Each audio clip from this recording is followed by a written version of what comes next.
kuna jambo ambayo ilikuwa inamsumbua ndani ya maisha yake. Alikuwa hajatosheka, alikuwa mbioni kupata mwingine. Ninajua uko mbioni kupata kitu ambacho kitatimiza kiu ya maisha yako.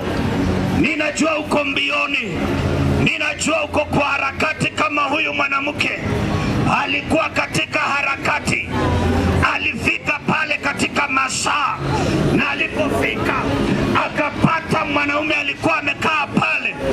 Akajua ya kwamba leo ni siku yangu, leo nimeomoka, leo nimepata mubaba, leo nitakuwa sorted. Lakini mambo ikageuka. Yule mwanamke akaambiwa, kiu yako, hiyo kiu uko nayo